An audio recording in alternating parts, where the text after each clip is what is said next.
channel may feature copyrighted video and audio content under the guidelines of fair use permitted by copyright statute for purposes such as criticism, comment, news reporting, teaching, scholarship, and research. All content and credit go to the original creators.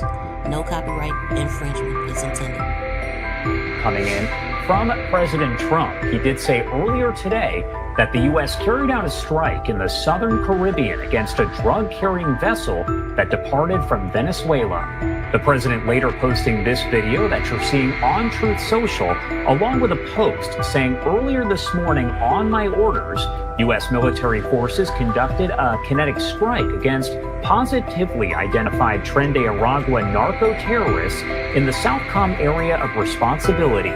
TDA is a designated foreign terrorist organization operating under the control of Nicolas Maduro, responsible for mass murder, drug trafficking, sex trafficking, and acts of violence and terror across the U.S. and Western Hemisphere. The strike occurred while the terrorists were at sea in international waters, transporting illegal narcotics heading to the U.S. The strike resulted in 11 terrorists killed in action. No U.S. forces were harmed in the strike. Please let this serve as notice to anybody even thinking about bringing drugs into the U.S. Beware. Thank you for your attention to this matter. Again, this. Wow. So yesterday when we were live, shout out to everybody in the building. Shout out to everybody on the replay. So we were listening at an announcement that the president had yesterday, and he actually mentioned that in that piece that we were watching yesterday, but I don't even think we got all the way to it. But it's a lot of things developing today, and I was just trying to figure out where was we gonna start at. And so I thought this would be a good spot, because this is, I mean, I don't know if this has ever happened before, because everything is changing, and the U.S. spotted them on the waters and bombed them. I don't know how long they've been planning this or if it just happened spontaneously, but he did mention that we would be hearing about it later. And so we are here to hear about it. And also, J.B. Pritzker, he responded back to the president when he asked him to call him. It feels like I'm watching a reality show. So we here to, keep up with everything going on in the world today. Welcome in, everybody. Please smack that thumbs up and please subscribe if you have not. Drop down in the comments and let me know who's here and what you think about what you're about to hear. This is the video right here. Now, we also heard a brief remark here from President Trump as he spoke earlier in the Oval Office. When you come out and when you leave the room, you'll see that we just, over the last few minutes, literally shot out a boat, a drug-carrying boat, a lot of drugs in that boat. And you'll be seeing that and you'll be reading about that. It just happened moments ago. And our great general, head of the Joint Chiefs of Staff, who's been so incredible, including what took place in Iran, knocking out potential nuclear power for a long time to come. I think within a month they would have had it. We didn't do what we did. But he gave us a little bit of a briefing. And you'll see, and there's more where that came from. We have a lot of drugs pouring into our country, coming in for a long time. And we just, these came out of Venezuela and coming out very heavily from Venezuela. A lot of things are coming out of Venezuela. So we took it out, and you'll get to see that after this meeting is over. That was President Trump as he spoke earlier today in the Oval Office, revealing the information about this strike. And then, as I mentioned, releasing that video right there on your screen. I do want to talk more about all of this here. So let's bring in Ken Gray, professor of practice in the Criminal Justice Department at the University of New Haven, also a former FBI special agent. Thank you so much for taking the time to be here with us. Hi, Josh. Glad to be here. All right, so the first question I have to ask you here is, from a national security standpoint, what do you make of all of this, the release of the video and the information provided by President Trump? Yeah, so by designating Tren de Aragua a foreign terrorist organization, this sets them up for actions against them in addition to regular law enforcement. it puts this also into the realm of the national security threat and can be addressed by both law enforcement and by the military. So the other cartels that are running drugs into the United States should take note about this action, because they might be next. The next action may not be against Tren de Aragua operating out of Venezuela. It might be against one of the cartels operating out of Mexico. So while this is an interesting situation here of seeing the combination of law enforcement and military, we've actually seen this before in that law enforcement and military have both addressed terrorism around the world. And sometimes you use the military arm, sometimes you use the law enforcement arm. So this is an extension of that into this world of drugs, of narco-terrorism, with Tren de Aragua running drugs into the United States. Are there any concerns at this point that this could lead to any kind of escalation there between the U.S. and Venezuela? So the United States has a lot of military assets in that area. We have ships off the coast of Venezuela. We have Marines stationed on board some of those ships off the coast of Venezuela. We have air assets in the area. And so if Venezuela wants to try to go to war with the United States, that'll be a very short war. But nonetheless, they may see this. So what do y'all think about that part? Do you think this will start a war? Should we be worried about that happening? Because Venezuela, they booting up, right? I think is that where people were signing up at? And they definitely talking stuff. I mean, really, they're saying that they are not worried about us, from what I've seen. This action in international waters against Tren de Aragua as an attack on Venezuela. But if it does, it shows that Venezuela is supporting narco-terrorism. As far as this whole situation, is it pretty common to see something like this happen? Again, a lot of people were circulating the video and information on social media as President Trump did reveal this during that Oval Office news conference. Is this something that we see fairly often?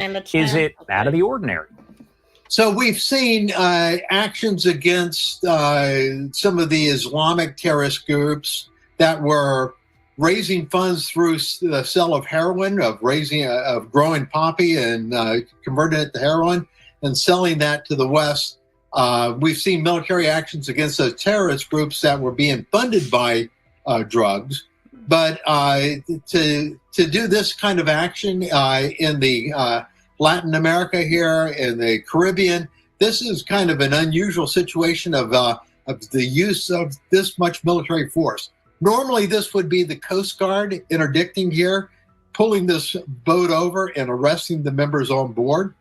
We've seen even some of the cartels using submarines to bring drugs into the United States. But normally that's done by law enforcement, by the Coast Guard. This is an escalation of using the military in the Caribbean here by taking actions, kinetic action here against this fast boat running drugs towards the United States by Tren de Aragua. But that being said, again, this is a direct result of declaring Tren de Aragua a foreign terrorist organization, and by extension, also declaring cartels as foreign terrorist organizations. What about international law? Are there any concerns when it comes to international law and the situation that played out there earlier on today? Yeah, please help us reach our goal of 300 thumbs up. And also thank you to everybody that subscribed to the channel on both sides. We got 100 over here and about 50 on the other channel. So thank y'all for helping us reach. Well, we haven't quite reached the goal. We have a goal to reach 20,000. So if you haven't subscribed to the channel, we're about 250 down, somewhere around there. If you could subscribe to the channel, I'd greatly appreciate that. Hey. Well, I mean, we could see the International Criminal Court try to bring acts against the United States for this action, but I doubt very seriously if that would happen. After all, this is a terrorist organization that has been designated back in February as a foreign terrorist organization. And additionally, I don't think the ICC wants to be defending Tren de Aragua bringing drugs into the United States. But nonetheless, there could be an argument made against the United States for doing this. And I just don't think the ICC has the juice to be able to do anything about this. I think that the United States is on solid ground. I think instead the likelihood is internal politics trying to make hay off of this, saying that the United States is overstepping its authority, using the military in what would be a law enforcement area, that the Coast Guard should have pulled this boat over. Well, and it's interesting. Okay, so the president said that the U.S. was carrying out a strike against a drug-carrying vessel in the Southern Caribbean, and 11 people, and they're calling them narco-terrorists, was unalived. And he posted on Truth Social that Tuesday's U.S. military operation had targeted members of the Venezuelan gang Tren de Aragua. Let me go to, I found a video just talking about them. Let's go to that. As of right now, there are believed to be roughly 600 members of the Venezuelan gang Tren de Aragua roaming around the United States. Tren de Aragua is a violent prison gang from Venezuela known for robberies, cold-blooded murders, sex trafficking, and prostitution. Tren de Aragua started in the Tocaron prison in Venezuela, where the gang took over, driving out the prison guards and creating their own empire. Now they've made their way to the United States, and within just a couple of years have taken hold in at least 17 states. So how did they get here? So I just want to say, like, for them to take over prison guards and do all of that, they would have had to have help from the top. That kind of stuff don't usually happen unless you're getting assistance from the top. Like, how can unarmed prisoners take over a prison and do all of that? But, I mean, it has happened. I know that wardens have been unalived, but that's a lot. Let's keep going. Well, Tren de Aragua gang members posed as asylum seekers at our southern border. They came across with giant waves of migration during the Biden administration. At the time, federal authorities didn't know much about Tren de Aragua and weren't ahead. So they had 2 people at the border that was supposed to hold all these people from coming through? Is that what we just seen? Hold on, let's go back. That's a lot of dang on people, and the few that's supposed to stop all those people. Aragua and weren't ahead of their paths. At the time, federal authorities didn't know waves of migration during the Biden administration. Biden. Tren de Aragua gang members posed as asylum seekers at our southern border. They came across with giant waves of migration during the Biden administration. At the time, federal authorities didn't know much about Tren de Aragua and weren't ahead of their paths to the United States. The members of the gang also didn't declare that they were a part of it, and they also didn't have the gang's signature tattoos when they crossed, which include a 5-point crown, a rose, and a clock signifying how much time they've spent in prison back in Venezuela.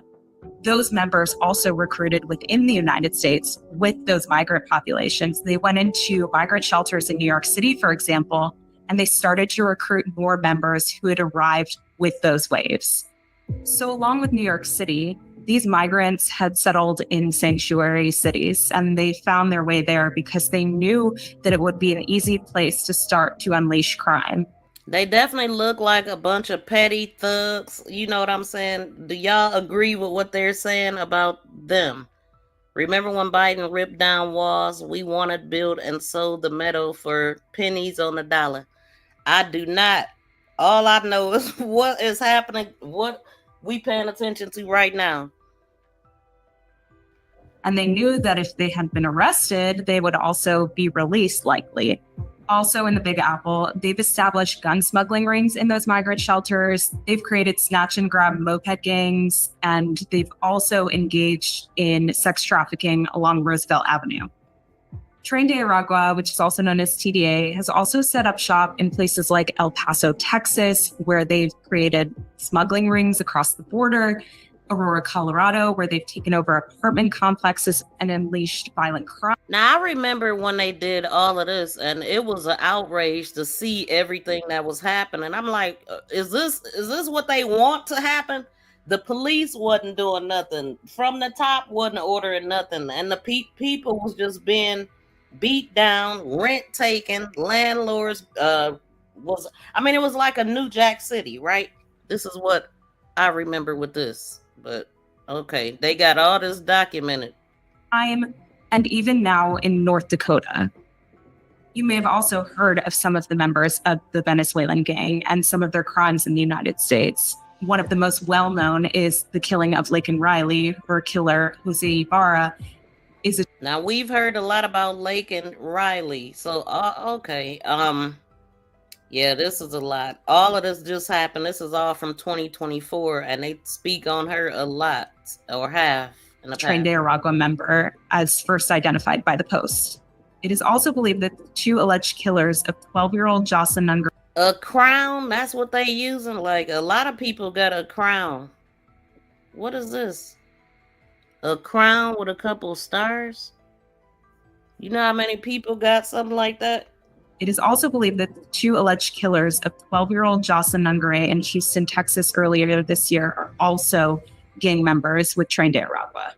What makes them different from other gangs is that they operate more like a cartel. That's according to sources that we've talked to. Those sources say that a concerning element of all this is that even as they come into the country now and move about committing crime. So I'm trying to figure out what make these gangs different from any thug gang in America. No gang have been able to take over anything in the U.S. and they've been here for how long? This is crazy. It's all just insanity. The evil must be stopped. Well, everyone almost voted for the black. What? Get up out of here, salad slap. You need to be slapped with that. What you just typed. Let me hit play. See, I got to be careful reading y'all messages. The government official filled the pockets with blood money and look away. Man, okay. What is going on here? How was they able to come over here unannounced and do all of this? Like I said, man, people can't have this kind of power unless it's given to them. And in my opinion, and everybody else's that was watching the takeover of the Colorado apartment buildings and the beatdown of the residents and the lack of response from the law enforcement who's supposed to fight this, now we got this. Like, wow. All over the U.S. Interesting. There's still a challenge for law enforcement. They're bouncing from town to town and they're unleashing crime in areas they know that they'll get released, but also areas that they know where the local authorities won't be able to communicate with ICE to tell them that they're back out on the streets. And so now I'm trying to figure out, is these the ones that's in Chicago that took over, you know, that Brandon Johnson and all of them was protecting and giving them sanctuaries because all of this stuff was happening all at the same time. And even if ICE is able to get their hands on them, those gang members also know that Venezuela has refused to take them back at this point. Venezuela also doesn't readily share information on their citizens, so being able to confirm these members of the gang has been very difficult for law enforcement here. That could all change very soon with the incoming Trump administration, which is vowed to find a way to start deporting Venezuelan nationals and Tren de Aragua gang members. Yeah, I want to see more about what people think about that. Very interesting. I wasn't aware that those was the same people that we talking about. And so, yeah, so then this is what happened. It looked like, I mean, they carrying stuff over like that. Who gave them a boat anyway to do all of this? Who are they working for? So they just bring it over like that out in the open. You can just look down and see everything they got going on. Wow. That's amazing. Did y'all know all of this was going down?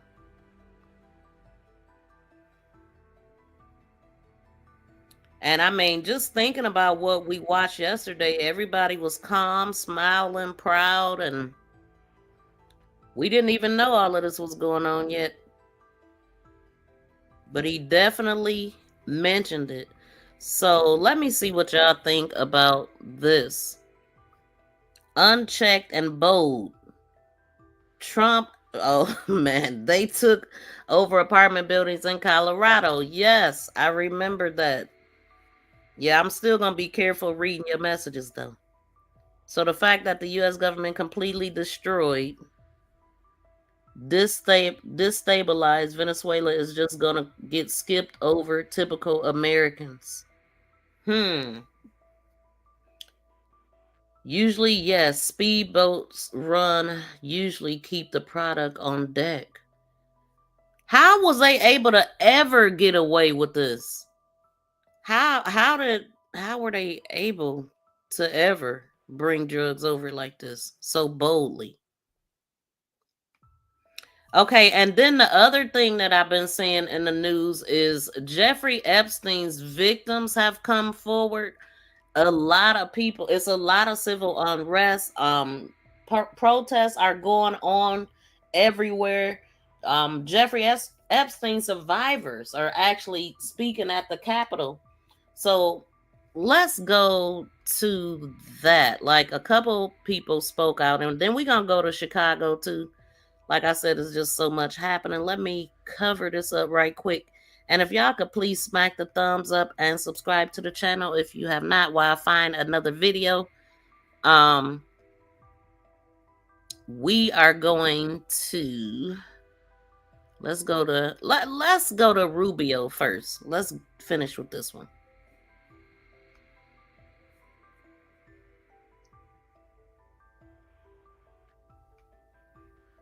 And then, of course, we're going to go to... the president made the announcement and said it was a lethal strike. Suffice it to say that the president is going to be on offense against drug cartels and drug trafficking in the United States. It destabilizes not just the country, but the entire Caribbean basin. These particular drugs were probably headed to Trinidad or some other country in the Caribbean, at which point they just contribute to the instability these countries are facing. So the president's been very clear that he's going to use the full power of America and the full might of the United States to take on and eradicate these drug cartels, no matter where they're operating from and no matter how long they've been able to act with impunity. Those days are over. This is a counter-drug operation. We're going to take on drug cartels wherever they are and wherever they're operating against the interests of the United States. The president's top obligation is to secure the national interest and the national security of our people. I know of no president that means that more than this one, our president now, President Trump. And so, but I'm not going to speculate about what might come down the road. So the Associated Press, Marco Rubio, that is what he said. What do y'all think about that? This is the first for me seeing this kind of stuff happen so boldly. Hey, I'm speechless, but hey, no more playing nice. Friendly reminder, drugs won the war on drugs. Wow. America first, liar. Chris said, invading the drug zone, a bunch of war theatrics. I don't know about you, Salad Slap. You trying to act like you got sense now. Shout out to Gab. Welcome in, fam. How you doing? What do you think about this, Gab? Where are the files? Christopher says, okay.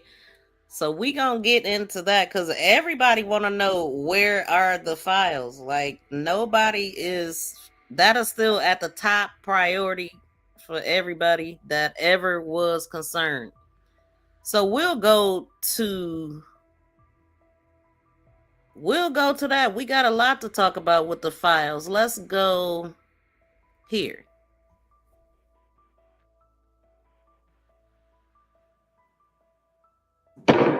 House will be in order. On Congress's first day back in session, a high-stakes meeting on Capitol Hill. A dozen lawmakers from the House Oversight Committee meeting with Jeffrey Epstein's victims behind closed doors. The committee is investigating the Department of Justice's handling of the Epstein case and has called for the DOJ to release all records related to Epstein. House Speaker Mike Johnson joining today's bipartisan meeting. He has been criticized by some for running interference on the Epstein case by delaying a House vote on releasing related files this past July. Has he been running interference? Let me know. There were tears in the room. There was outrage. It was both, I would describe it as heartbreaking and infuriating. Committee Chairman James Comer of Republican issuing subpoenas to several former government officials, including former President Bill Clinton, James Comey, and William Barr. The committee withdrawing a subpoena issued for Robert Mueller citing health issues. The former FBI director's family telling the New York Times he has Parkinson's disease. Republican Congressman Thomas Massey today formally filing a petition to try and force a vote to compel the DOJ to release all. Wait, who got, it's so much happening. Who got Parkinson's? Drawing a subpoena issued for Robert Mueller citing health issues. Robert Mueller. The former FBI director's family telling the New York Times he has Parkinson's disease. Republican Congressman Thomas Massey today formally filing a petition to try and force a vote to compel the DOJ to release all the Epstein files. I don't think that the president himself is implicated in these files, but I think he has rich, powerful, politically connected friends who may be implicated in these documents. This saga has loomed large over President Trump's second term. Trump last month asked if he's in favor of releasing all the files. I'm in support of keeping it totally open. I couldn't care less. You got a lot of people that it could be mentioned in those files that don't deserve to be people, because he knew everybody in Palm Beach. I don't know anything about that, but I have said to Pam and everybody else, give them everything you can give them, because it's a Democrat hoax. It's just a hoax. All of today's events are ahead of a major news conference tomorrow. We will hear from Epstein's victims at the Capitol. Perry Russum, ABC News. Okay, and so we definitely got a chance to hear some things from the victims. So we're going to go to that.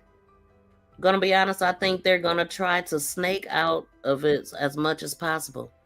Do y'all think that we will hear the truth? Or will it be after they edit it? Now, the president was live yesterday, right? And he already talked about AI. Because they asked him something about something being thrown out of a window. And I didn't know what they was talking about. And his response was like, oh, that was AI. So let's go to that. Because I don't know. Trash video. Let's see. I know there's a video that is circulating online now of the White House where a window is open to the residence upstairs and somebody is throwing a big bag out the window. Have you seen this? No, that's probably AI generated. So Actually, you can't open the windows. You know why? They're all heavily armored and bulletproof. So that's a fake video. Well, it's got to be, because I know every window up there. The last place I'd be doing it is that, because there's cameras all over the place, right? Including yours. No, but every window, I've never seen a window that's, in fact, my wife was complaining about it the other day. She said, love to have a little fresh air come in, but you can't. They're bulletproof. And number one, they're sealed. And number two, each window weighs about 600 pounds. You have to be pretty strong to open them up. No, that has to be, where was the window? Let me see.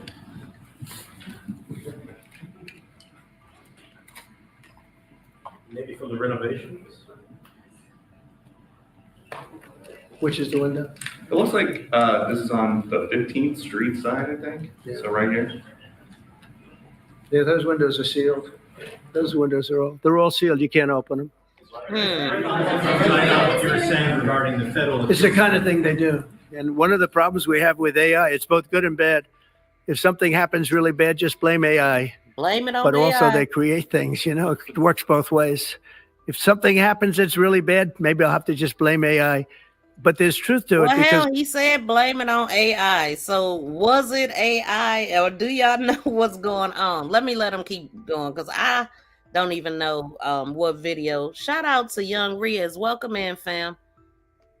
Y'all, please subscribe to the channel. We're trying to get to 20,000 and 300 thumbs. I see so many phony things. I saw something as I was growing up, from the time I was a baby till now. I said, who did that?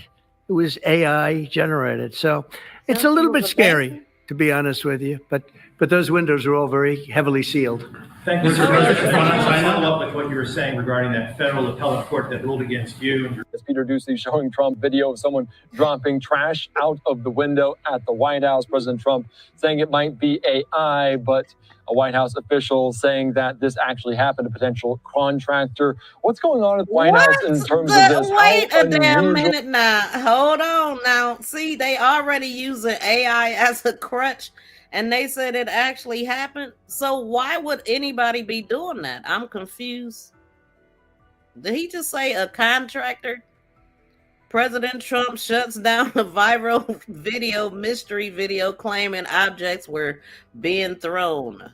And they bulletproof, 600 pounds. Can't nobody open a window. Like, I seen somebody saying that, oh, all of a sudden he does construction and he know all about these windows. What is really going on?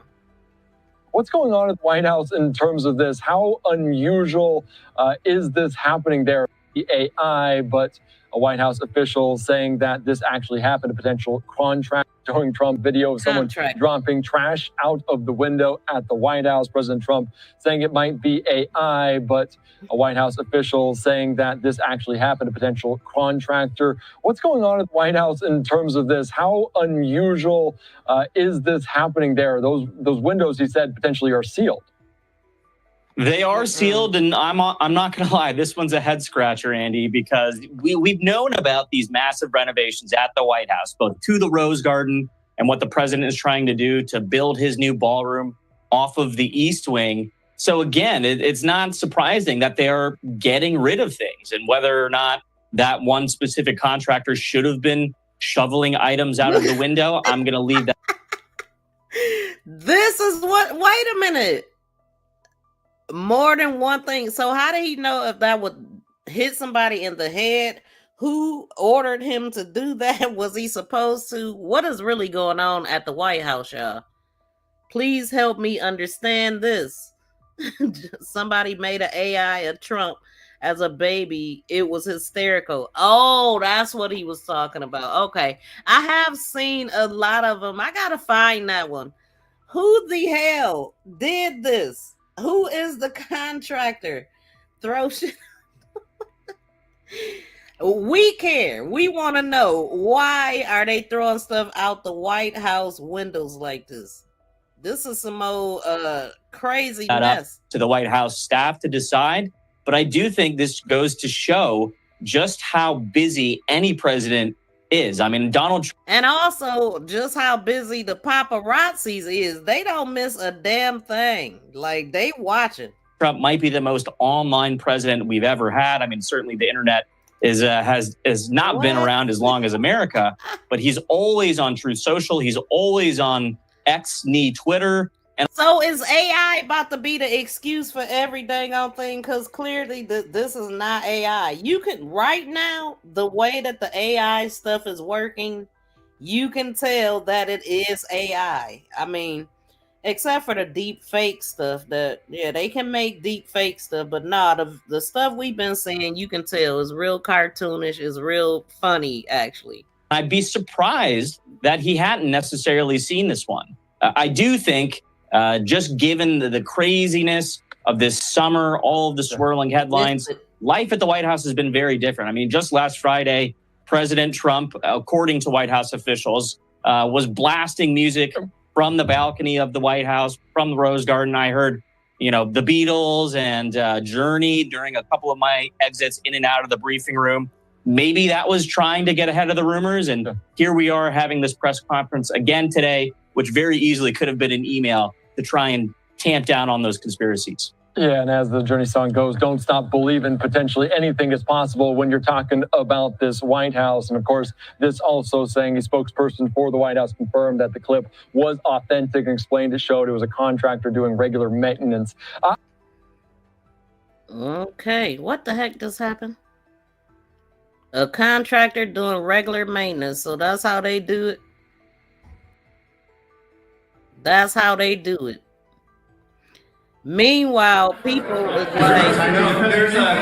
like, meanwhile, everybody is like, we don't give a damn. We still want to know what is going on with those Epstein files, no matter what happens.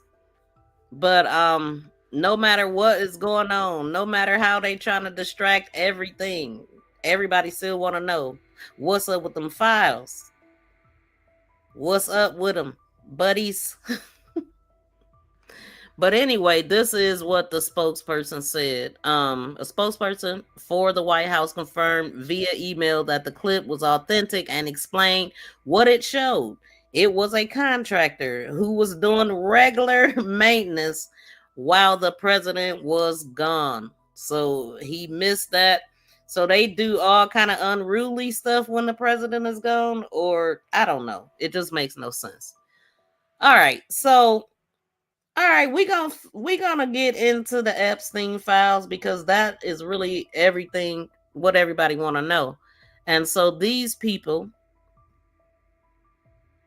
let's go to it. Let's go to, because they had, okay, like I said, the victim spoke out. Right now they're doing a protest speaking out, and they also did an interview, and is 9 victims, and they have band together for a big can of whoop ass. You know, they want justice, and let's go and see what they talking about.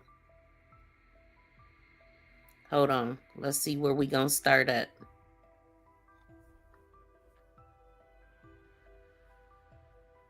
We are going to start here. The full remarks, the House oversight. 10 years.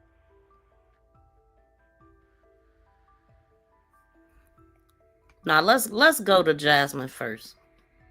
Let's go to her first. Straight to it.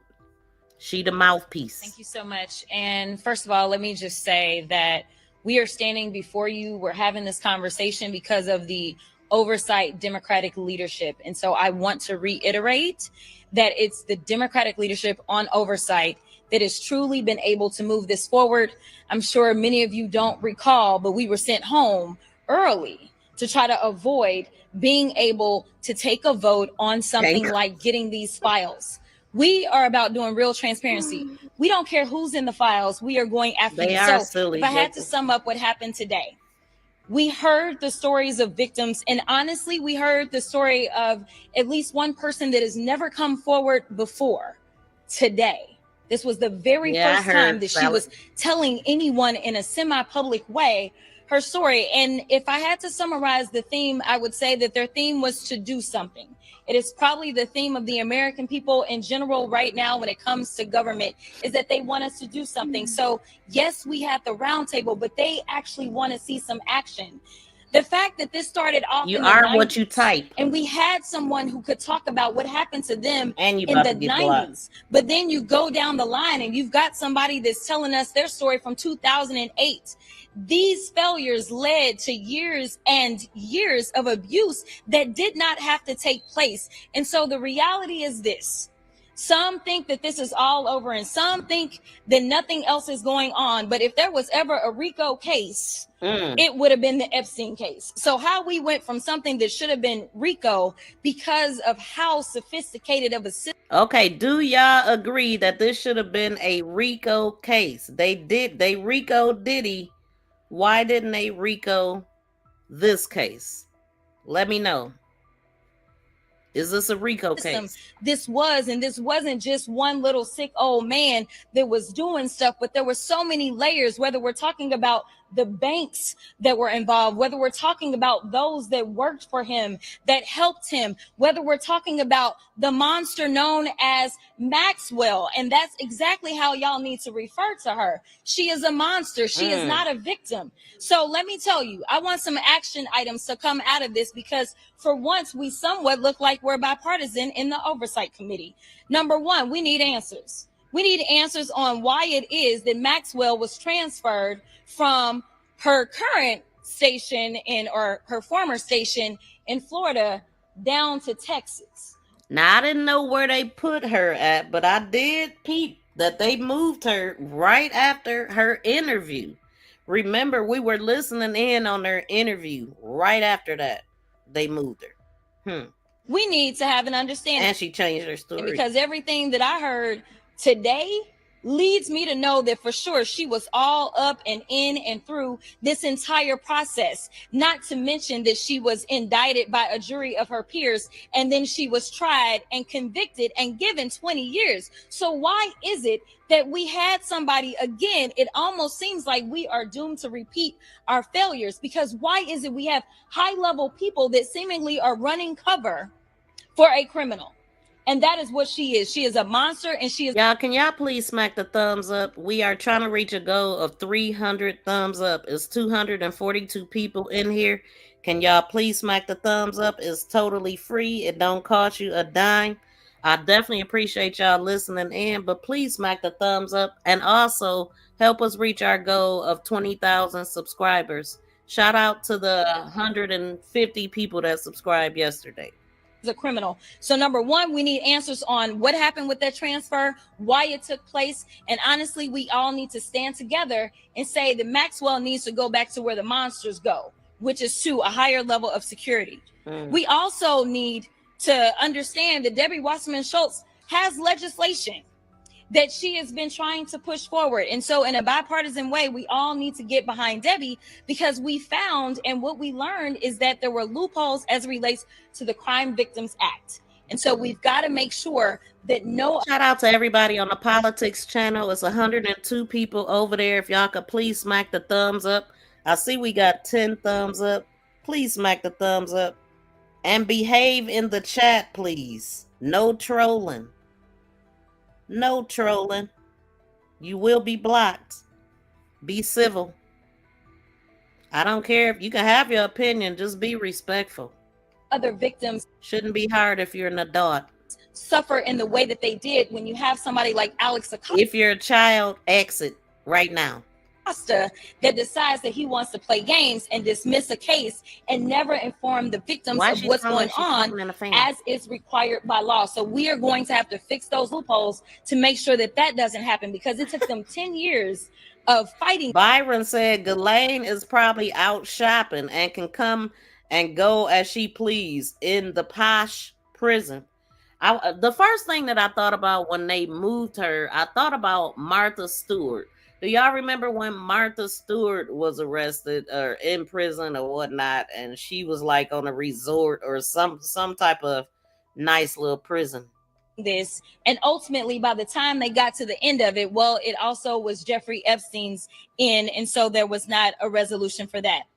And the final thing that I think that we need to do is, obviously, we need to continue to push forward and make sure that we get all the files, because we know that we have not received them all. Because it took a minute, but I found you. Now welcome to the block party, B. As I am standing in front of the press, I'm also going to make a plea. One of the things that I realized was that there's a lot of stuff that the DOJ may have, but honestly, if you don't have a thorough investigation, and I can't say if we had a thorough investigation or not, we have no idea. But the reality is that when you have investigators that go out and they collect information. I am not necessarily convinced that they even have gone out and done their due diligence to fully investigate this case in the first place. So if there's anyone in the public that believes that you have information that would be valuable, you've never been able to get through to federal agencies, or no one would listen to you when you try to go forward and bring information forward, I am asking that you trust oversight DIMS and you bring that information to us. Or if you know where some information is contained, let us know so that we can then send subpoenas out that way. We want to do right, not only by those that have already suffered under Epstein, but we want to prevent other trafficking rings that we know are out there. We want to make sure that we are doing right for future generations. Okay, so they took her seat, but she's still talking. She still got the mic. Okay, so what do y'all think about what she just said? So JB Pritzker warns. Okay, we already seen that. All right, now let's see what the guy got to say. Let's go here. Then we're going to see what the people got to say. We already know what the president got to say. Of course, are on this committee, but most importantly, for the last couple of hours, we've been hearing directly from the victims who have suffered incredible, horrific abuse by Jeffrey Epstein, by Ghislaine Maxwell, and many others who have been involved. So this is right after a hearing that they had behind the scenes with the victims. They got to talk to them face to face. I wish we could see that, but they did have an interview after that. In these horrific crimes. I will say, and I know I speak on behalf of all of us, that the courage that these women showed today has motivated us so much more to seek justice, accountability, and transparency. And we do not care how powerful, how connected, or what political party those that have victimized and caused horrific pain and sexual abuse to these women are. We will seek justice. I want to just start. We have a few folks who are going to say some remarks. I want to start with Ayanna Pressley. Our Congresswoman, of course, has been a great leader on this. We'll share from a few folks, and I will wrap it up and answer any questions at that time. I want to add before we start that much of the conversation that we had is also confidential, and it's our job to protect the privacy of the women and what they've said. And there are numerous conversations that will be happening in the days ahead. So, Congresswoman. Thank you, Ranking Member Garcia. What we heard here today was harrowing, and it is proof of what has been an institutional, systemic betrayal for decades. These women now who were preyed upon, groomed, exploited, violated from as young as 13 years old, their bodies violated, their minds manipulated, and their dreams denied. Aspiring artists, lawyers, actors, people who had big dreams. And those dreams have been dashed and denied because of the shame they carry, because of the trauma they carry. It is a lifetime sentence. Jeffrey Epstein is dead, but his hurt and his harm is alive and well in the daily experiences of these survivors. Maxwell is incarcerated, but it is these survivors, these victims, who are still very much in jail. And they are deserving of transparency, of accountability, and of healing. We are where we are today because of the leadership of Ranking Member Garcia and our Ranking Member on the subcommittee for law enforcement, Summer Lee, enforcing that vote for a subpoena. Because in order for us to hold powerful abusers to account who participated actively in a predator, pedophile, Ponzi scheme meant to feed on the daily perversions of a rich and powerful man and his enablers and those who were his co-conspirators, we want to center the victims and the survivors, not shield the powerful, the wealthy, and the well-connected. Triggers. Not shield the wealthy, the powerful, the well-connected. So do y'all have a problem with that? Maxwell should be moved back in maximum security. That is exactly what they are saying. Put a 1 in a chat if you believe Maxwell should be in the maximum prison right now, like Jamie does and like the Democrats do. Let me know what y'all think. So we forced a vote for a subpoena in a hearing that was... Oh, and please smack the thumbs up, y'all. Happy Max said child trafficking, to point out the hypocrisy. Then I led calls for a hearing in the Committee on Oversight, centering the victims. Got ones. And my colleagues joined with me in that. We do believe that that did lead to pressure that resulted in today's roundtable, where many of the victims said it was the first time that they had felt heard. On the heels of the many years of abuse that they experienced, to be re-victimized and traumatized by a government. They had abusers that told them they were trash. And because they've never gotten justice and been heard, it has contributed to the ways in which they have felt demoralized and invisible. The role of this committee is to be an efficient and effective pursuit of the truth, and we will be until these survivors get the justice that they deserve. Again, we will not shield powerful abusers. They must be taken into account, and that cannot happen if we are not centering and prioritizing the voices of survivors. And now I'll turn it over to My colleague and dear friend, Congresswoman Simon from California, who has worked for many years with survivors of trafficking. Okay, so let's see, because clearly the president ain't, concerned about this stuff here. And let's see. It's so much happening that you can't even concentrate on what's happening, but this is something that he said. Let's change the subject. Let's talk about this right quick. Because that's pretty much how it's happening. Everything is happening in lightning speed. And this is what the president said. We just kind of, this is kind of what's happening. Like, okay, look over here. Don't worry about those files. Like, we rolling over here. So earlier this morning on my orders, this is going back to what we was talking about. Because that's kind of how it's moving in my head and in real time too. But on my orders, the U.S. military forces conducted the kinetic strike against positively identifying Tren de Aragua narco-terrorists in the Southcom area of responsibility. So I just wanted to put that up because he ain't paying no attention to none of this. He said this man is not his friend. He didn't put him out of places and all that. But we know that Epstein's brother have come forth and other people, even Trump's niece is talking, totally against him. And they were friends. They were friends. And this guy, everybody believed that he was ordered unalived. What y'all think? Put a 1 in the chat if y'all believe that he was unalived by someone. Put a 1 in the chat. This is so bold, like right in our face. Good afternoon, everyone. Latifah Simon from California's 12th District.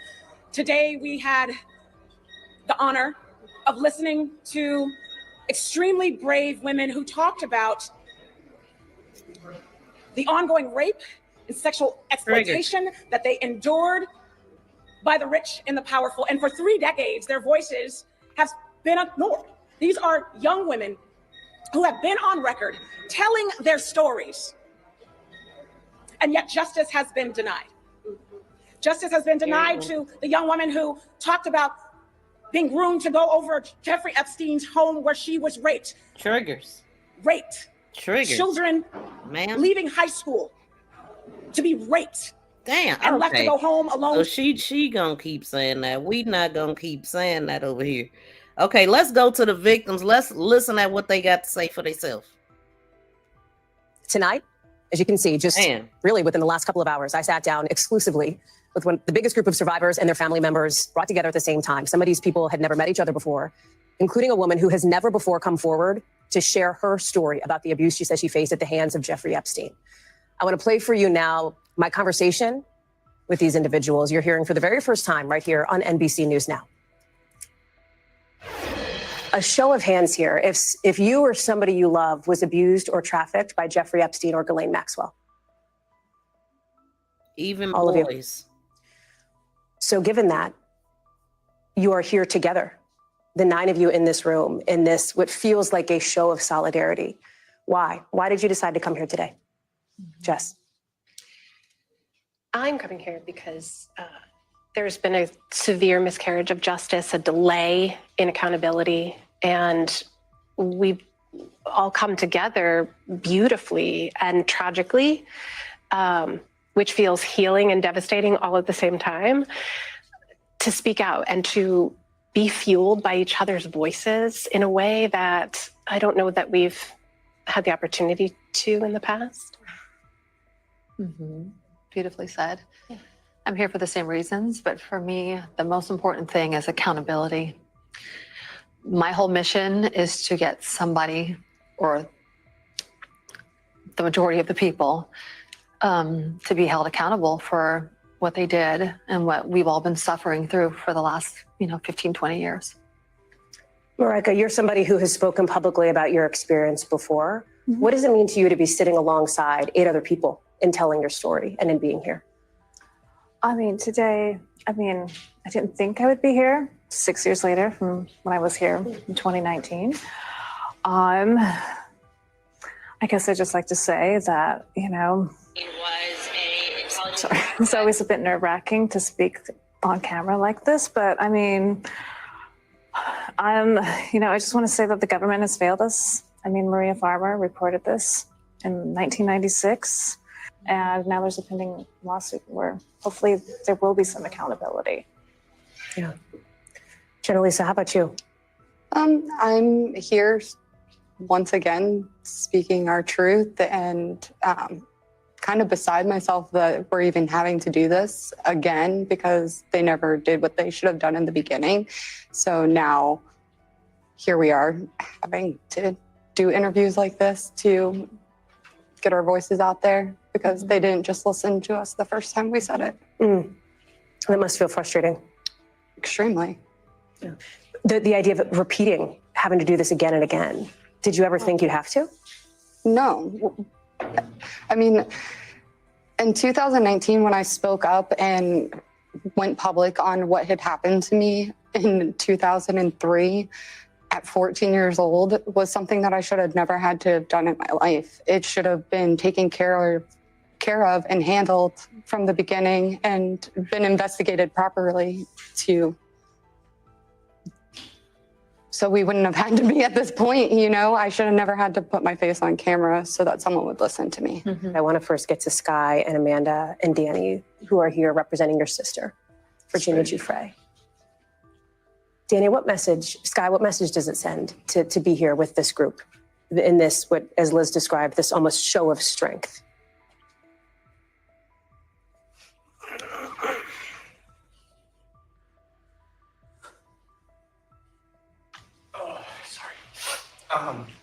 She should be here.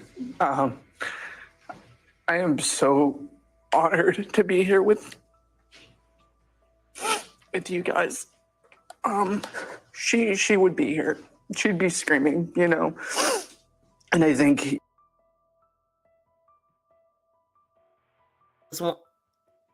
I just wanted to say correction. He's clearly there for his sister and not for himself. I thought he was. they said it best. It's like, if I could really say what we're looking for out of this is justice, looking for accountability. And I think it's, we really have to start questioning, what do we stand for? So, it means the world to be here with you, all of you. And, I think this is only the beginning of what's really to come, because showing a force like this, they have to listen now. Some of you had not met before today. Am I right in understanding that? This is your first time for some of you meeting each other. Sorry. No, that's okay. And Wendy, take a beat. No, because this is your first time. So do y'all think this will make a difference? Y'all hearing her saying that this is their first time meeting and some of them first time speaking and all of that. And then I'm steadily finding, pictures, more pictures.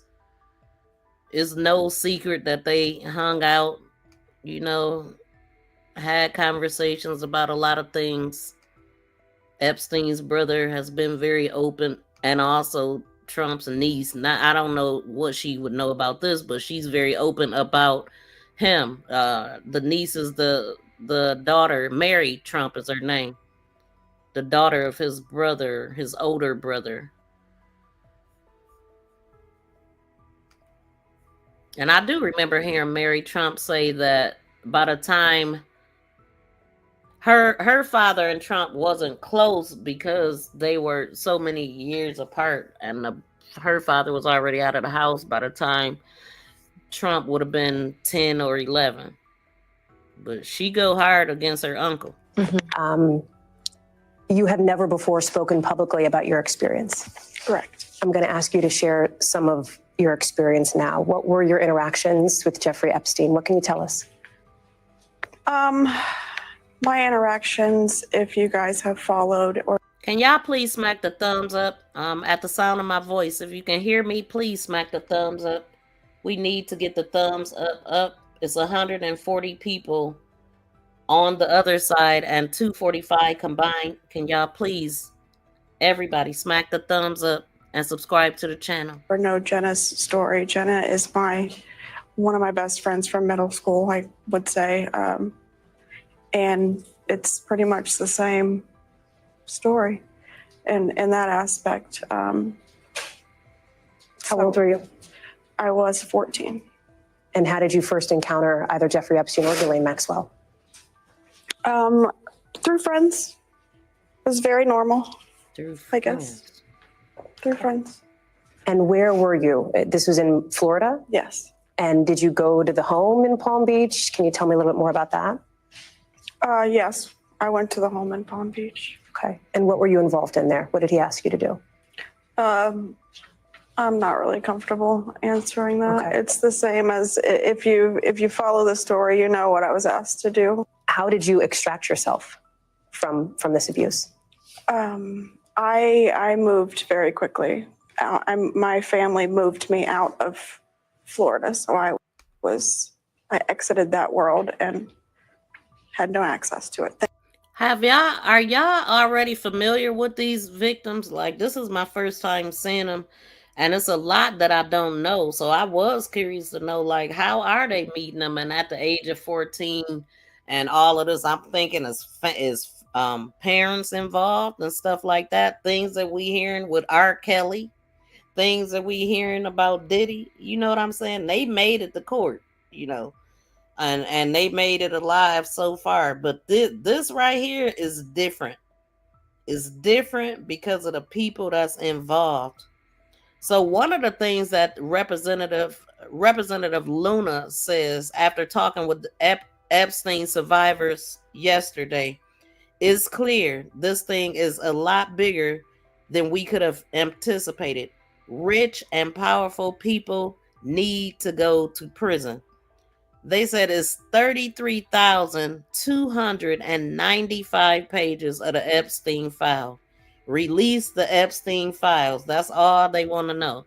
That's all people want to hear. The truth about what really happened. And a lot of people also are mad at Trump that supported him for not standing on business like he said he would. Thankfully. And how did you cope with that trauma? You just put it behind you and don't think about it. Is that what you did? Yeah, until it was brought up that, hey, this is a big deal in 2019, I think. What? This is a real big deal and it's your truth. So here's what's happening. And that's all. It sounds like you almost buried Jeffrey Epstein's memory, his name. Absolutely. And then all of a sudden, all these years later, here it comes back into the public spotlight again. What was that like for you? It's so I had never really thought about it, I guess, because I just put it behind. You didn't talk about it, didn't think about it, nothing. And it was kind of like, okay, now you have to heal from this. Now you have to address it and face it. For the first time ever. Like, this is real. Oh, the first time ever. It's almost like you're in denial, maybe? No, I just, at that point, like I'm 30, I had moved on. I had a career, I'm a family. And now it's like, okay, well, it's the truth and it's my truth. So it's time to start processing through that. At the time, did you tell any of your family members what had happened to you with Epstein? At that time, no. After, did you? No. When did you finally tell, if you have, I assume to this point, told family members? Yes. Okay. I told pretty much after everything was in motion. Okay. Meaning the cases and the investigation? But I had decided that I was going to pursue it. So I had to come clean to people and be like, hey, I did this and I don't know what's going to happen, but it is true. Did you reach out to law enforcement at that point? No. I was contacted through the puzzle pieces that they put together to connect victims to victims to victims. I was on the bulletin board somewhere.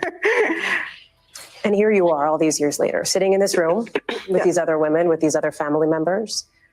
Why now? Why are you deciding to speak and to share your story now?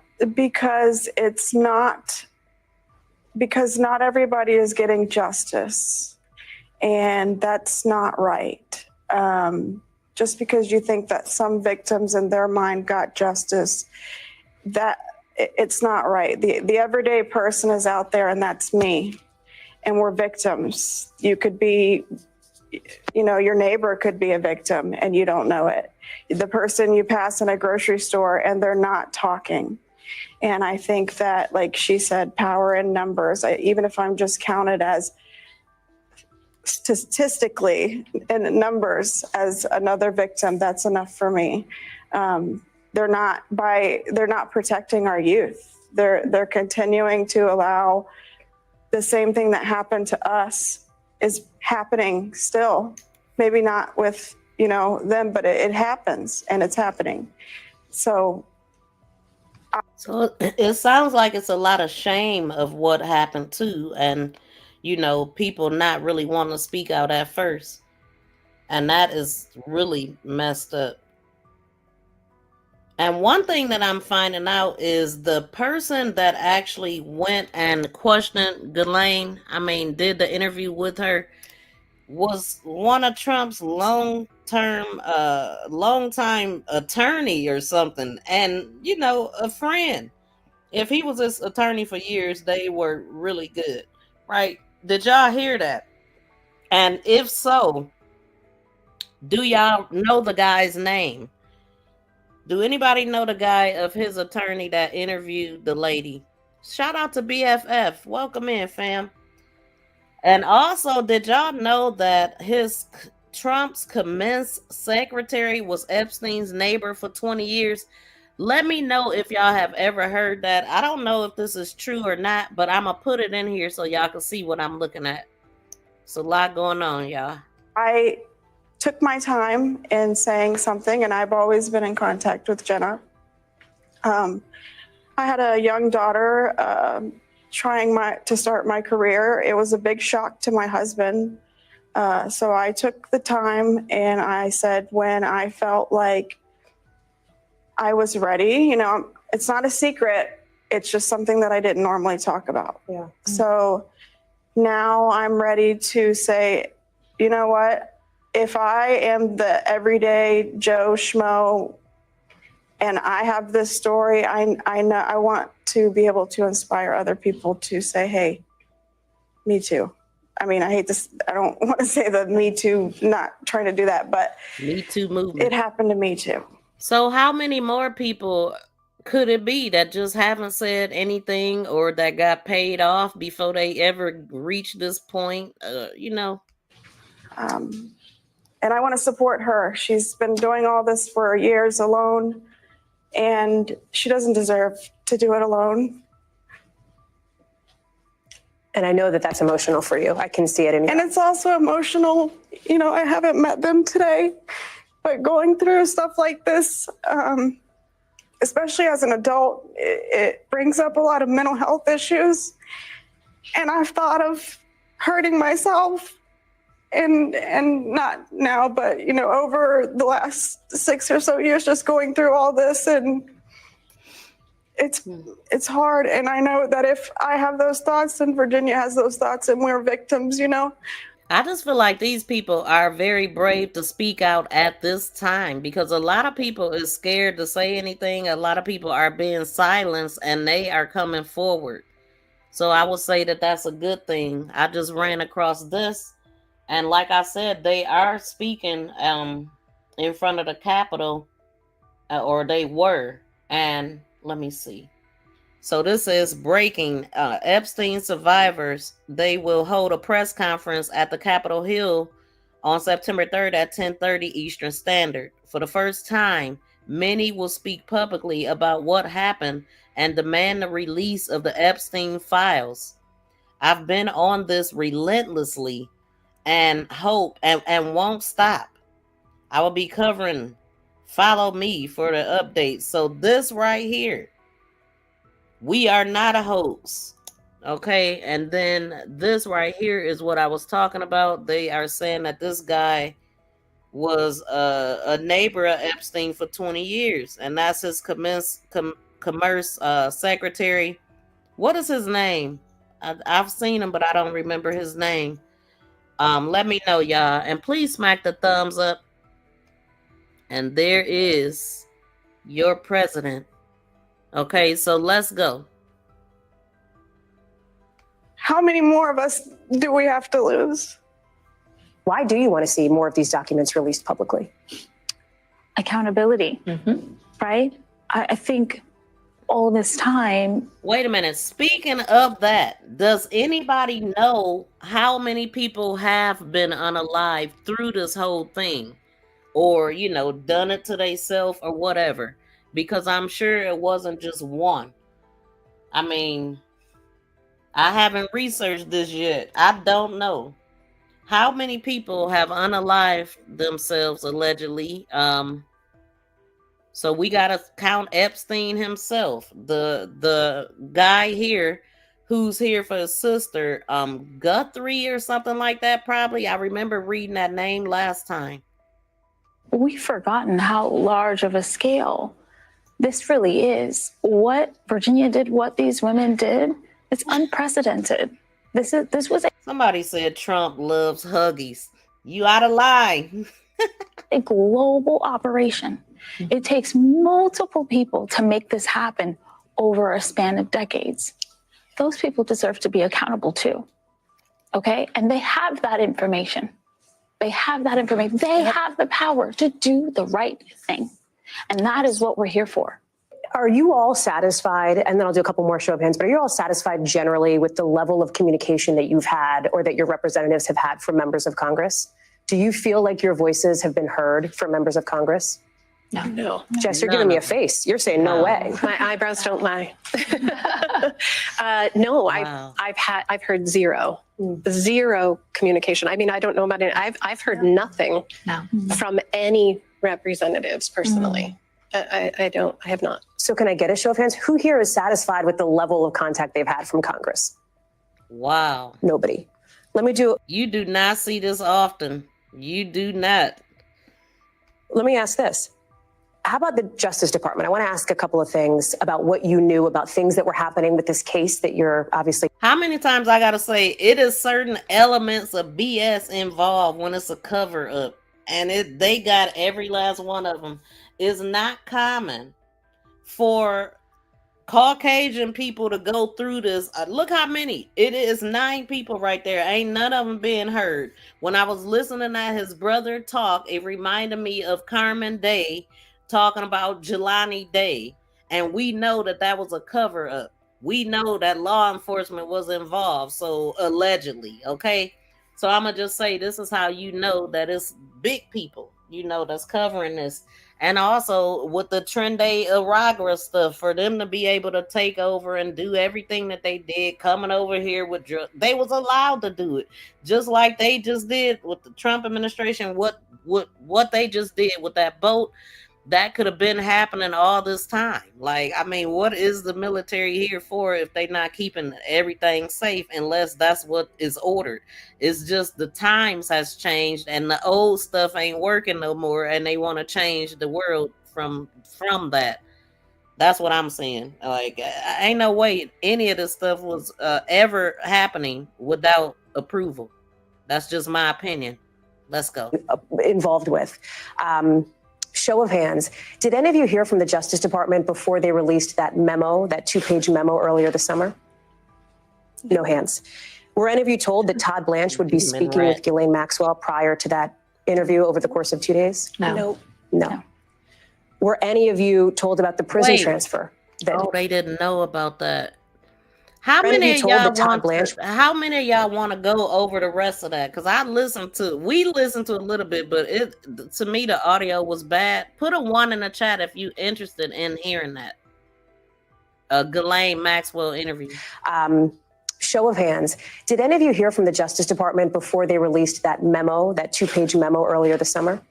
Oh. No hands. Dang. Were any of you told that Todd Blanche would be speaking with Ghislaine Maxwell prior to that interview over the course of 2 days? What's his name? No. Todd Blanche? Were any of you told about the prison? Were any of you told that Todd Blanche would be speaking with Ghislaine Maxwell prior to that interview over the course of 2 days? No. Were any of you told about the prison transfer that Ghislaine Maxwell? No.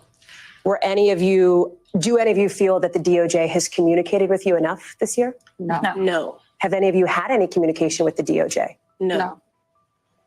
Nobody in this room has heard at all from the Department of Justice? No. No.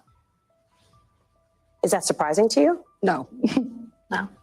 It should be. It should, yeah, Right? it should be. You would think. It's their job. This is the center of this whole entire case. They are the center. Why would you, Ghislaine Maxwell, let's get this right before the narrative changes. And I believe that so strongly that is the intent of her. She's trying to rewrite history. Yes. And it was almost like she was given that platform to do that. And that is not acceptable on any terms. She wasn't just this co-conspirator and that was her boyfriend. She was actively participant. She preyed upon these young girls and she used her womanhood to do it. Yes. Okay, Virginia said it best. She was vicious. She was a monster. Wow. She doesn't deserve any type of platform. Wow. I ain't never heard this about old girl. And like I said, I know very little. But this is the guy, Todd Blanche, that interviewed her that day. They gave her a voice and a platform to speak on. So Todd Wallace Blanche is an American lawyer and former prosecutor who has served as a 40th United States Deputy Attorney General since 2025.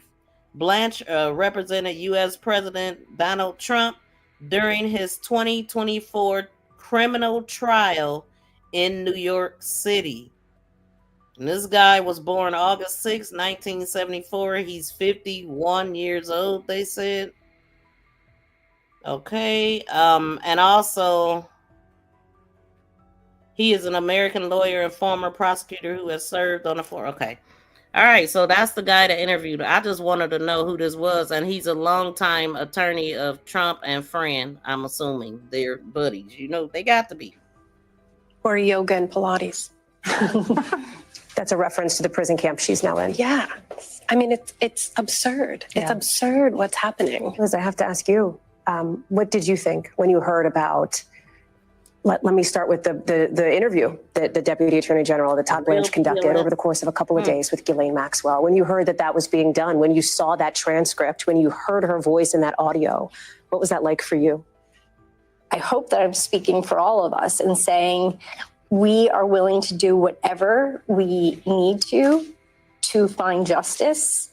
And we're willing to talk about what happened to us so that the public knows what the truth is and not the lies of someone who was convicted of this crime, whose freedom is being held in the balance, and who has their own motives to both protect others and protect herself. And Lisa, to you, as somebody who attended Ghislaine Maxwell's trial, or at least parts of it. Yes, I did.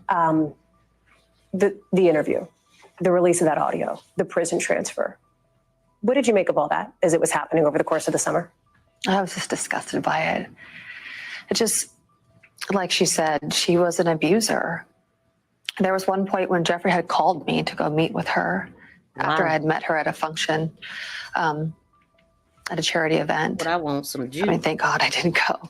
But just the climate in New York at that time, everybody knew that she was working with him or had something. The climate of New York at that time, the climate changes. What was okay back then is no longer okay. This is a new world order. Like, okay. And then it'll start over again backwards. That wasn't right with her. What I'm looking at. And so much has come out since then that we know, her great involvement. I mean, some even say that she was the one that was the mastermind of a lot of it. I'm not sure about that, but regardless. Think about the time when Bill Cosby did what the what do they call it? Anyway, Bill Cosby is what they was calling him and stuff. You think them people wasn't complaining back then? You think they didn't know that was happening back then? You know what I'm saying? It's like they have it in their pocket to come out when the world changed, when it's no longer acceptable. I mean, obviously, this is my first time seeing the world change, but this is what it's looking like to me, y'all. This is wild, wild. All of this stuff was known, protected, and allowed, period. She is the abuser, and why are we so concerned with how she feels about things and her opinions about Trump? This is where morals and integrity come in at. Don't do something that you know is wrong, because one day it's going to come back to bite you in the ass. Remember, there was a time when people was, hey, they could pick your daughter that they wanted, and they were children. There was a time when that was okay. This is wild. Anybody else? She's a convicted felon, and so we need to move on from, highlighting her as someone that we should be listening to. So, wow, look at this. So they basically saying she was all in, and then pictures are steadily emerging of the parties that was going on. Only thing that's missing is the Diddy oil. The Johnson's oil, whatever you want to call it. That's the only difference. This stuff was organized, planned. It was good. It was cool. This was the in crowd. Thanks for not kicking people out when they get a little crazy. It's best not to censor. Well, yeah, it depends. Because you've been saying some crazy stuff. But yeah, keep it cordial. And you the one with the lowest IQ, Marky Mark. Somebody get rid of Marky. Never mind, I got him.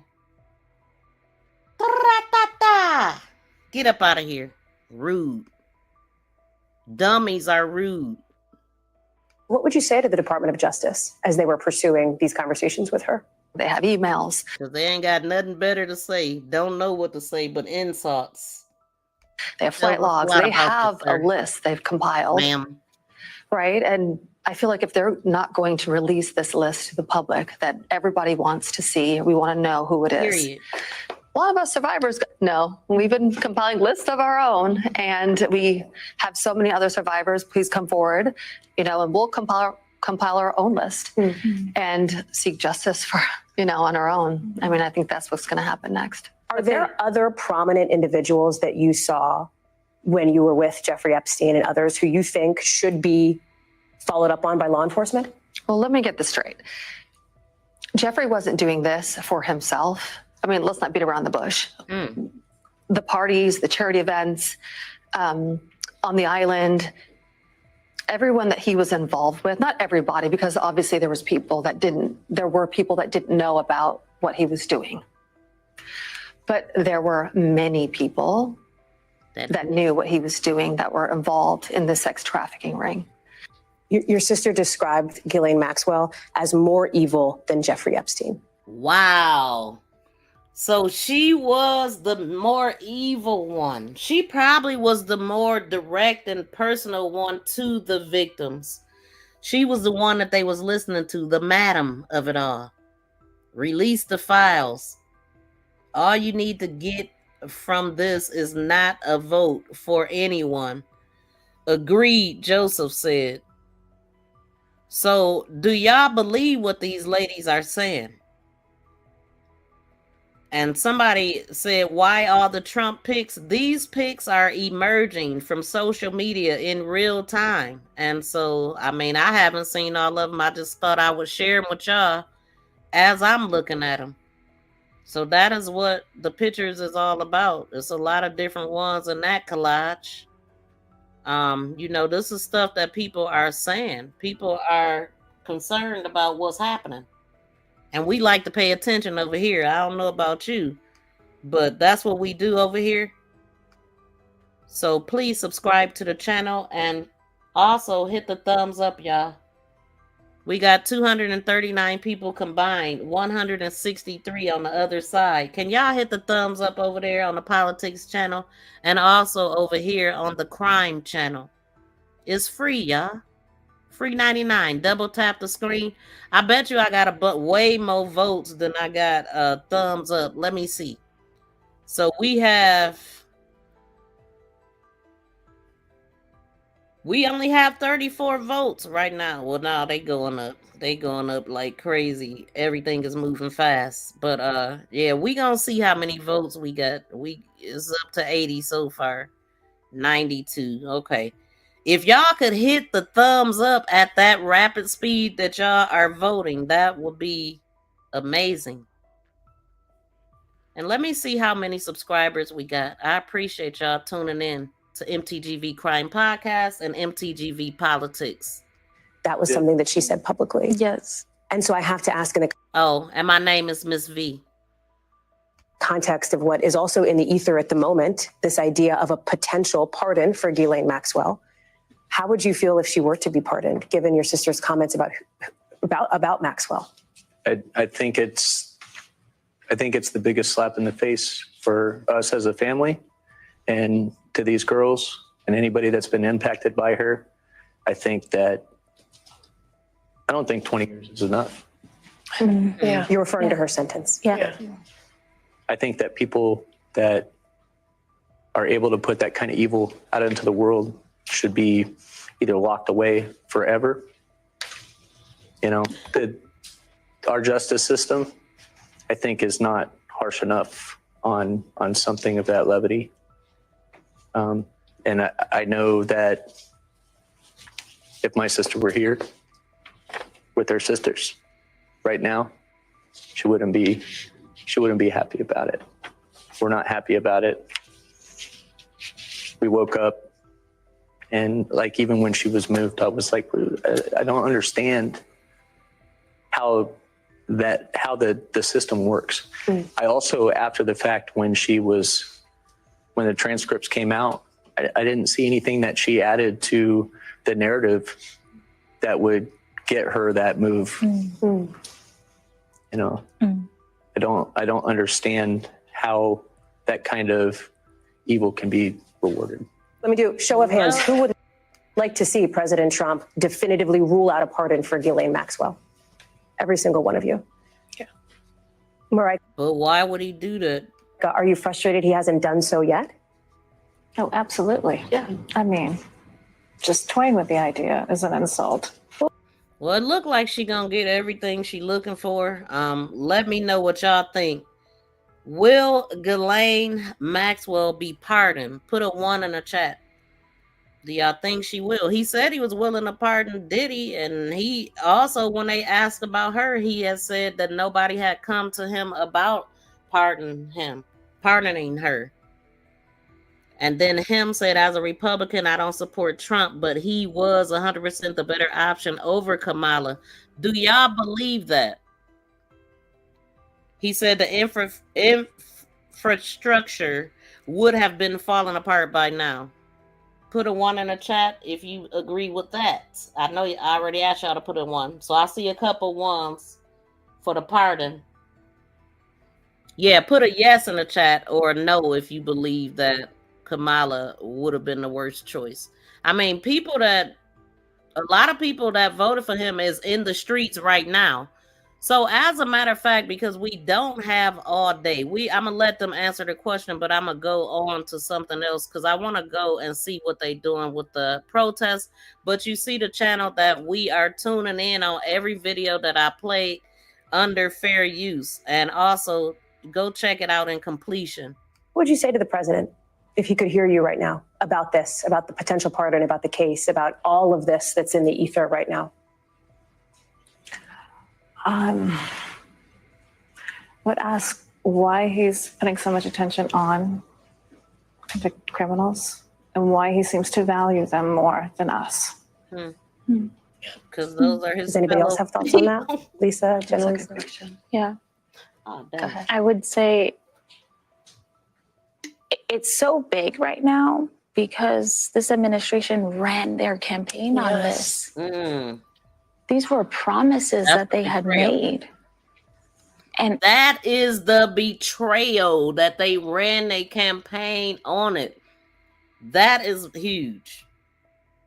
A lot of people feel betrayed and angry because of it. And if you're in that level, in that capacity, it's your diligence, it's your duty to do what your constituents, the American public is asking you for. But do it make sense for him to do it if he in the files? No, it does not. If he's in the files, does it make sense to release them? I mean, would have been the worst possible thing, period. Mullen said Kamala would have. Okay, let's go to the protest because we can't be here all day. Let's see. Dang, I hope I put it in here. We can't even get to the other right here. We'll see what they saying. Liz Stein.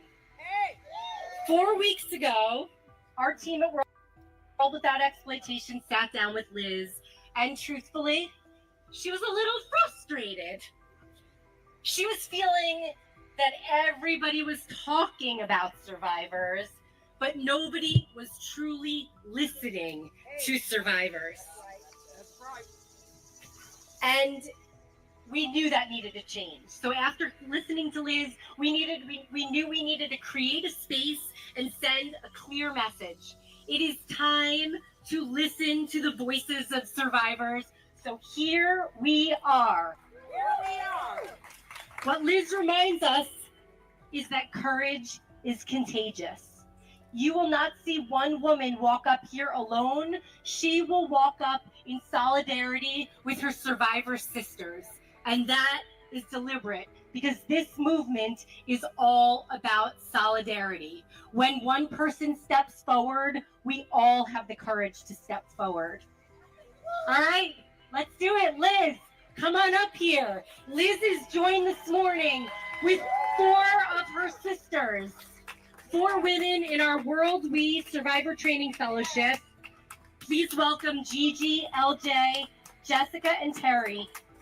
There has never been a more urgent moment. Thank you.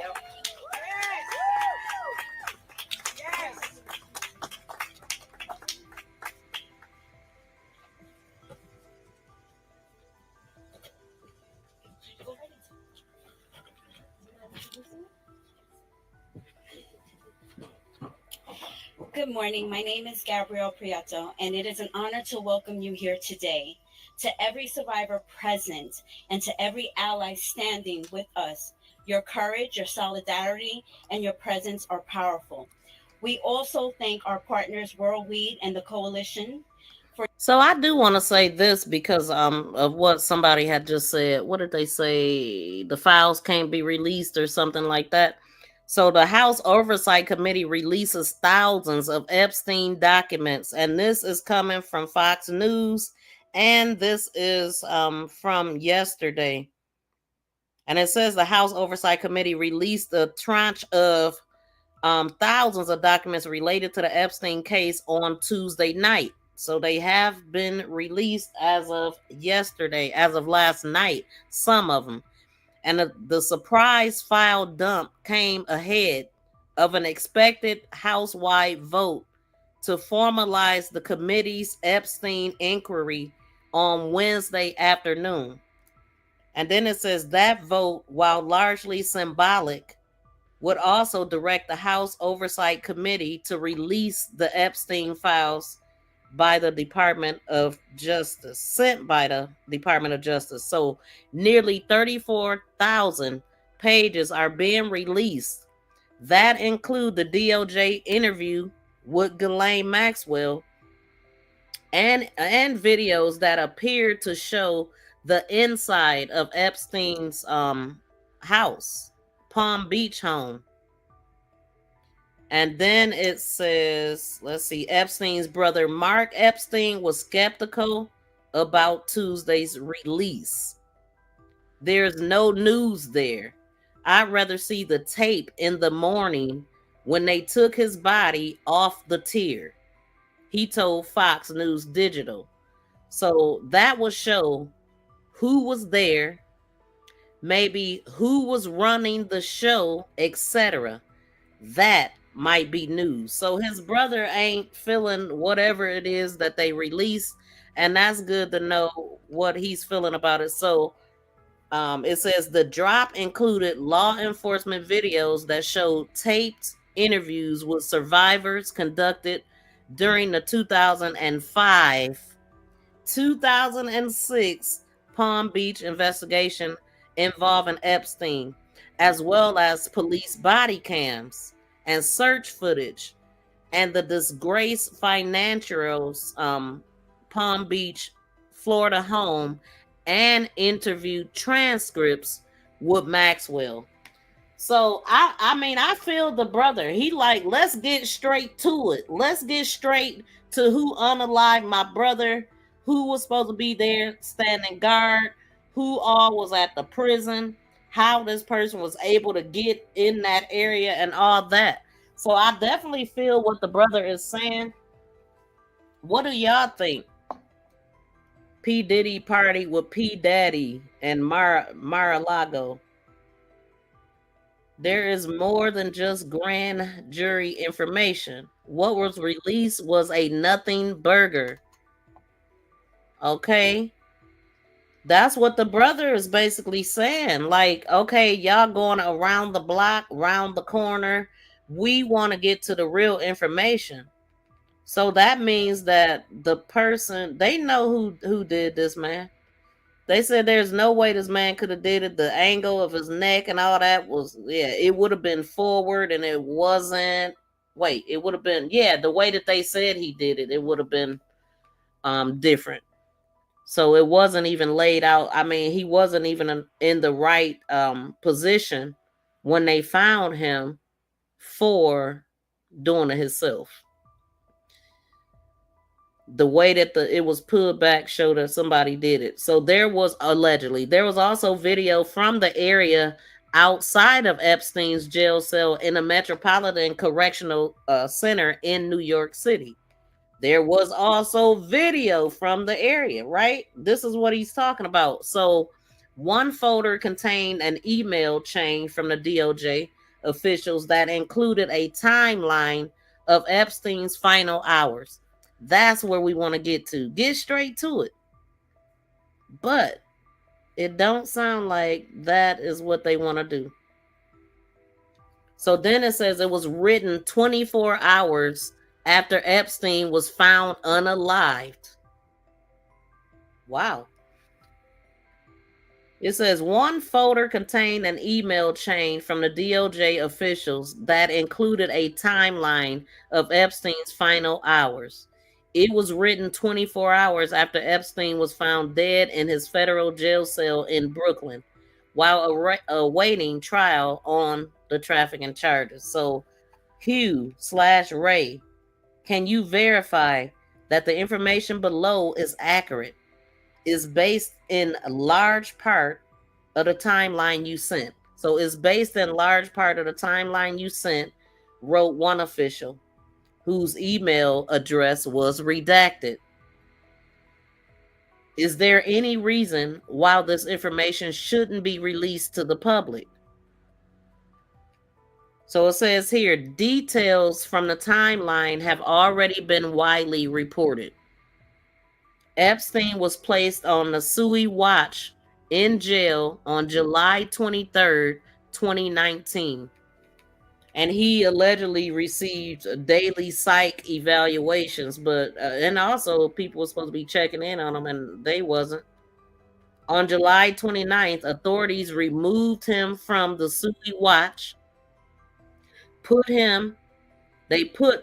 him in a special housing unit where he was supposed to be placed with a cellmate for safety.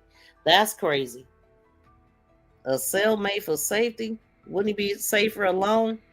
So his cellmate left for court on August 9th, and the judge let him go home. So Epstein was alone in his cell. His last contact with guards came around midnight on August 10th. Although guards were supposed to conduct checks every 30 minutes, no one saw Epstein until around 6:30 a.m. When staff serving breakfast found him unresponsive in his cell, he was pronounced dead, and authorities said he did it to himself. Just that simple. But notice how everything worked out. They put him with a cellmate. The cellmate was going home. Like, they knew this person wasn't going to be there and he would be left alone. I also remember his brother saying that his door was left unlocked. So anybody could go in there and do whatever they did. And so the House Oversight Committee Chairman James subpoenaed the DOJ in early August for all documents pertaining to its investigation of Epstein and Maxwell. The subpoena was directed by bipartisan vote during an unrelated House Oversight Committee hearing late in July. This is the most thorough investigation into the Epstein and Maxwell to date, and they are getting results. So Comer said during the House Rules Committee meeting on Tuesday evening. So it sounds like it's moving like it ain't never moved before, but so much other stuff is moving too. And I hope, how important is this that it don't come out? Because, I mean, shoot, could we be in a war? That'll surely get our mind all the way off of it. Like, you ain't gonna be thinking about this if that's happening. But we hope that we don't go there.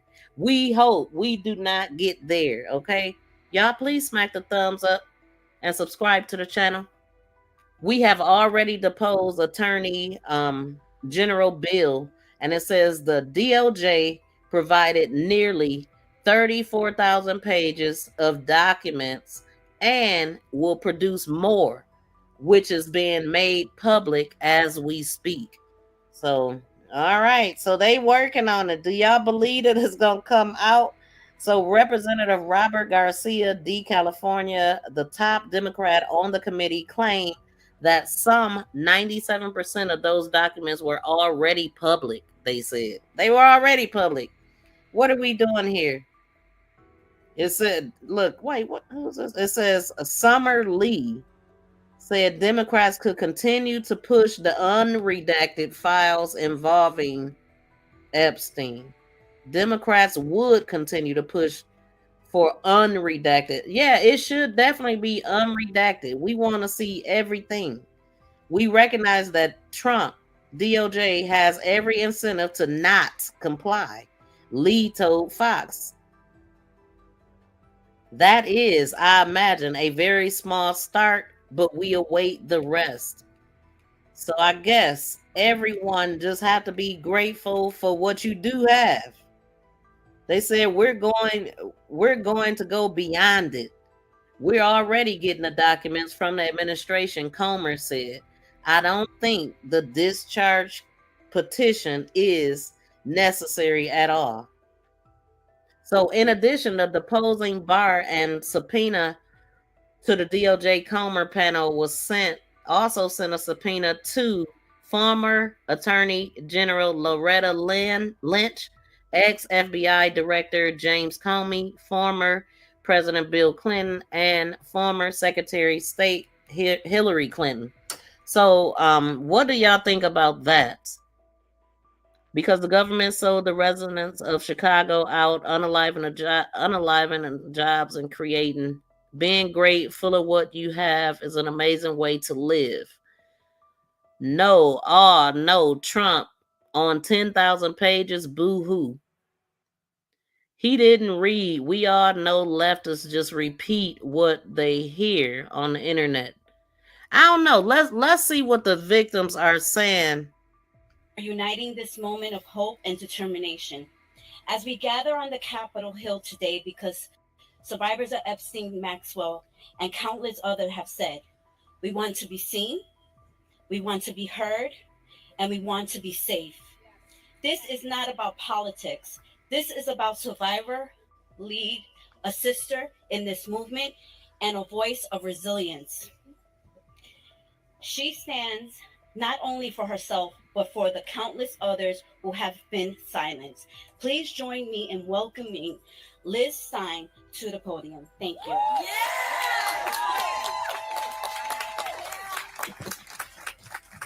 Good morning, everyone. Oh, wow. Welcome. Looking out into this crowd, it's so hard to believe that this is all happening. It was born out of frustration, sitting around a kitchen table, and look at us here today. I'm really blown away with all of this support. There is definitely power in numbers. Today, we're here to celebrate the great strength of my survivor sisters who are here in Washington, and to all of you who came out today to stand with survivors. My name is Liz Stein. I am a speaker, writer, educator, and activist in the anti-trafficking movement. I am a World Without Exploitation Stand Fellow, and I am also a survivor of Ghislaine Maxwell and Jeffrey Epstein. I met Ghislaine when I was a senior in college. I was just 21 years old. Maxwell introduced me to Jeffrey Epstein later on that day. That evening was the sliding glass doors moment that changed the trajectory of my entire life. I was once bright, fun, outgoing, and kind.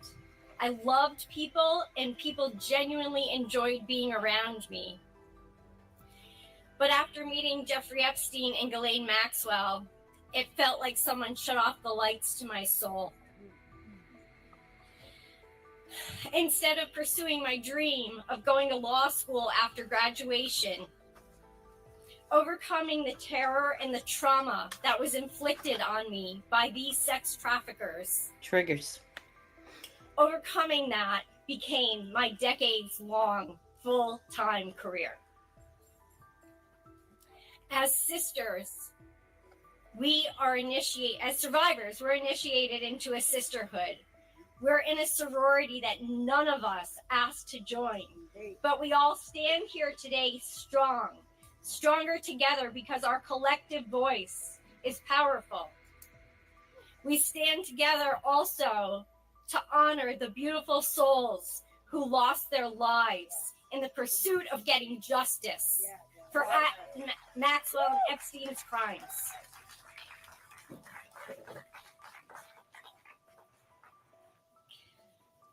This is not a partisan issue. This is a crime, the crime of sex trafficking, and the criminals must be held accountable. Disbelieving survivors creates a culture of silence. There is strength in numbers, and our courage is contagious.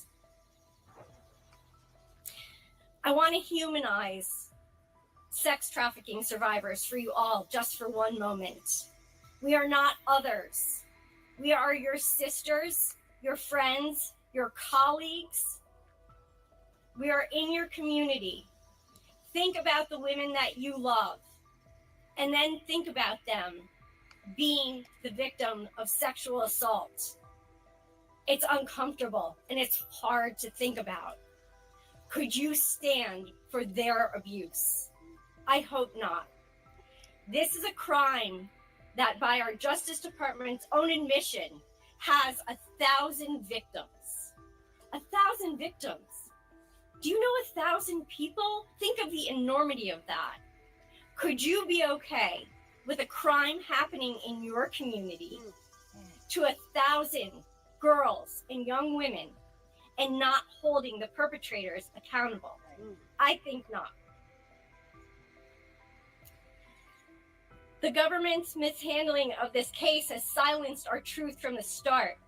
Nevertheless, beginning with Maria Farmer in 1996, the survivors of this crime have been relentless in speaking out and seeking justice, oftentimes at great risk to our own safety and well-being. Okay, so y'all see, the world is at a civil unrest. I do recommend y'all go check this out. We don't have all day over here, but I definitely wanted to go over some of that stuff, let y'all know what some of the people are saying, how the world is feeling, and it's trending pretty much everywhere. And so let me see what y'all got to say. Hopefully y'all hit the thumbs up. If you didn't, please do it right now. Biden had the case 4 years ago. She is talking about them. Well, we see who has the power right now to do this. Has been going on for a very long time.